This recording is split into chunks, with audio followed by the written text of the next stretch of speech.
Lijo Rollins കൂടിയുണ്ട് സമ്മേളന നഗരിയിൽ നിന്ന്. ലിജോ, വൈകിട്ട് സമാപന സമ്മേളനമാണ്, പൊതുസമ്മേളനമാണ്. പങ്കെടുക്കാനായി പ്രവർത്തകർ വിവിധയിടങ്ങളിൽ നിന്നായി എത്തി തുടങ്ങിയിട്ടുണ്ടോ? വലിയ ആവേശത്തിലാണോ പ്രവർത്തകർ?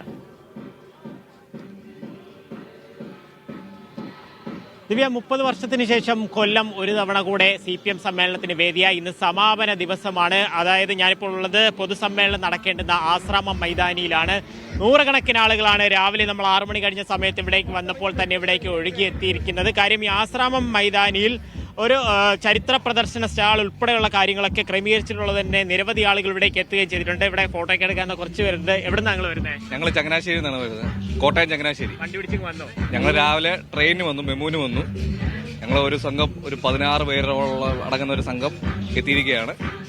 എല്ലാം കഴിഞ്ഞിട്ടേ മടങ്ങുന്നുള്ളൂ? ഇനി വൈകിട്ടേ മടങ്ങത്തുള്ളൂ, എല്ലാം കഴിഞ്ഞിട്ടേ മടങ്ങത്തുള്ളൂ. നിങ്ങളൊക്കെ എനിക്ക് തോന്നുന്നു പല സംസ്ഥാന സമ്മേളനങ്ങളൊക്കെ പോയി കണ്ടിട്ടുണ്ടാവില്ല. എങ്ങനെയുണ്ട് കൊല്ലത്ത് വന്നിട്ട്? അതുകൊണ്ട് കുഴപ്പമൊന്നുമില്ല. എല്ലാ ഒരുക്കങ്ങളെല്ലാം തുടങ്ങിയില്ല, ഞങ്ങൾ വന്നതേ ഉള്ളൂ, ഒന്നും കാണാൻ തുടങ്ങിയിട്ടില്ല. ഫസ്റ്റ് ഇവിടാണ് വന്നിറങ്ങിയത്. ഈ ഒരു 30 വർഷത്തിന് ശേഷമാണ് കൊല്ലം ഇതിനെല്ലാം ഒരു വേദിയാകുന്നത്. അപ്പോൾ എങ്ങനെയുണ്ട് ഇവിടുത്തെ ഒരുക്കങ്ങളും കാര്യങ്ങളും? ഓരോ സമ്മേളനവും നിന്ന് മെച്ചപ്പെട്ട സമ്മേളനം തന്നെയാണ്. കൊല്ലം സമ്മേളനം വളരെ അടുക്കും ചിട്ടയിലും വളരെ നന്നായി പോകുന്നു. നിങ്ങൾ ആരെങ്കിലും ഒക്കെ ഈ വിപ്ലവ ഗാനമൊക്കെ പാടുന്നവരൊക്കെ ഉണ്ടോ? ഓരോന്നാലും അറിയാന്നുള്ള പോലെ ഒരു മുദ്രാവാക്യം വിളിച്ചോ? CPIM സിന്ദാബാദ്. ഈ പല ആളുകളും കാര്യം ഇവരെല്ലാം പലതരത്തിലുള്ള തിരക്കുകളിലാണ് ആയിരിക്കുന്നത്. നിരവധി ആളുകൾ ഇവിടേക്ക് എത്തുകയും കാര്യം ഇനി എല്ലാം കഴിഞ്ഞ് ഒരുപക്ഷെ രാത്രിയൊക്കെ ട്രെയിനിലൊക്കെ ആയിരിക്കും മടങ്ങിപ്പോവുക.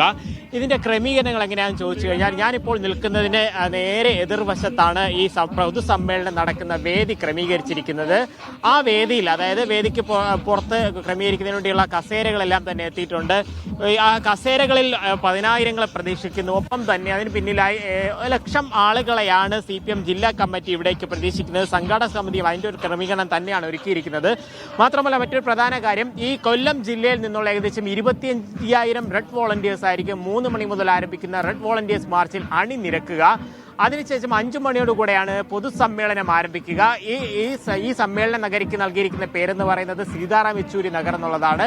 ഇവിടെ PB കോർഡിനേറ്റർ ആയിട്ടുള്ള പ്രകാശ് കാരാട്ടായിരിക്കും പൊതുസമ്മേളനം ഉദ്ഘാടനം ചെയ്യുക. ഇപ്പോൾ തന്നെ, അതായത് 11 മണിയോടുകൂടെ നഗരത്തേക്കുള്ള ഗതാഗത നിയന്ത്രണങ്ങളൊക്കെ ആരംഭിക്കുകയും ചെയ്തിട്ടുണ്ട്. 3000-ഓളം ബസ്സുകളിലാണ് കൊല്ലത്തെ വിവിധ ഏരിയ കമ്മിറ്റികളുടെ നേതൃത്വത്തിൽ ഇവിടേക്ക് പ്രവർത്തകരെത്തുന്ന അത്തരത്തിലുള്ള ക്രമീകരണങ്ങൾ ഒരുക്കിയിട്ടുണ്ട്. ഈ 95-ന് ശേഷം ഇവിടേക്ക് ഒരു സമ്മേളനം വരുന്ന സമയത്ത് അതിന്റെ മോടി ഒട്ടും ചോർന്നു പോകാതെ രീതിയിലുള്ള ക്രമീകരണങ്ങൾ തന്നെയാണ്. ഇപ്പോൾ തന്നെ ഏകദേശത്തിൽ, അതായത് ഉച്ച കഴിയുന്ന സമയത്ത് കൊല്ലം ഒരുപക്ഷെ ഒരു മനുഷ്യക്കടലായി മാറുമെന്നുള്ള കാര്യത്തിൽ സംശയമില്ല. പക്ഷേ ഇപ്പോൾ തന്നെ പല സ്ഥലത്തു നിന്നും ഈ സ്റ്റാളിലൊക്കെ കാണുന്നതിന് വേണ്ടിയും പല ജില്ലകളിൽ നിന്നും, കാര്യം നേരത്തെയൊക്കെ സംസാരിക്കുമ്പോൾ ദൂരെയുള്ള ആളുകളാണ് പലരും ആദ്യം ഇവിടേക്ക് എത്തിച്ചേർന്ന്. ഈ മലപ്പുറത്ത് നിന്നും, കാസർഗോഡ് നിന്നും, കണ്ണൂരിൽ നിന്നും, കോഴിക്കോട് നിന്നൊക്കെയുള്ള ആളുകൾ എത്തുന്നു, തൃശ്ശൂരിൽ നിന്ന് ആളുകൾ എത്തുന്നു. അങ്ങനെ വിവിധ സ്ഥലങ്ങളിലുള്ള ആളുകളെല്ലാം തന്നെ കൂട്ടമായി ട്രെയിനിലും മറ്റ് ബസ്സുകളിലും. ലിജോ, എന്തായാലും നിയമസഭാ തദ്ദേശ തെരഞ്ഞെടുപ്പിന് മുൻപ് പ്രവർത്തകരുടെ ആവേശമുയർത്തുന്ന തരത്തിലുള്ള ഒരു പൊതുസമ്മേളനം തന്നെയായിരിക്കും വൈകിട്ട് നടക്കാൻ പോകുന്നത്.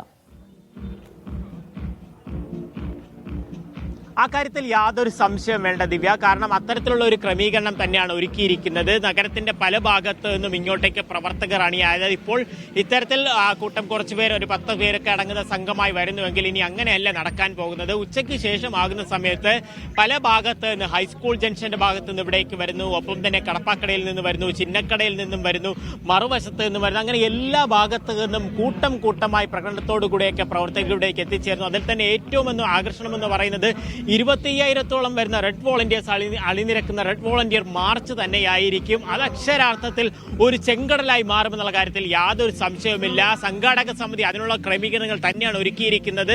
ഇനിയിപ്പോൾ ഈ വർഷം തന്നെ തദ്ദേശ തെരഞ്ഞെടുപ്പ് വരുന്നു. അതിനു മുൻപ് അണികളെ ഒന്നുകൂടെ, രാവിലെയൊക്കെ സംസാരിക്കുമ്പോൾ ആളുകൾ പറയുന്നതാണ്, അവരുടെ ഉള്ളിലേക്ക് ഊർജ്ജം നിറയ്ക്കുന്ന തരത്തിലുള്ള രീതിയിലുള്ള പ്രവർത്തനങ്ങൾ തന്നെയാണ് വിവിധമായിട്ടുള്ള രീതിയിൽ ഈ ക്രമീകരണങ്ങൾ ഒരുക്കിയിരിക്കുന്നത്. വിവിധ ജില്ലകളിൽ നിന്നുൾപ്പെടെ ബസ്സുകളൊക്കെ ക്രമീകരിച്ചുകൊണ്ട് ഇവിടേക്ക് എത്താനുള്ള ക്രമീകരണങ്ങളും ഒരുക്കിയിട്ടുണ്ട്. നടക്കുന്നുണ്ട്. അപ്പോൾ എന്തായാലും ഇവിടെ സമ്മേളനം ഇന്ന് സമാപിക്കുമ്പോൾ അത് വലിയ രീതിയിലുള്ള ഒരു ആവേശത്തോടെയും അതിനുശേഷം വരുന്ന തെരഞ്ഞെടുപ്പുകളിലേക്ക് കടക്കാനുള്ള ഒരു ഊർജ്ജമായി മാറുമെന്നുള്ള കാര്യത്തിൽ യാതൊരു സംശയവുമില്ല. ദിവ്യ, എന്തായാലും വലിയ ആവേശത്തിൽ തന്നെയാണ് പ്രവർത്തകരുള്ളത്.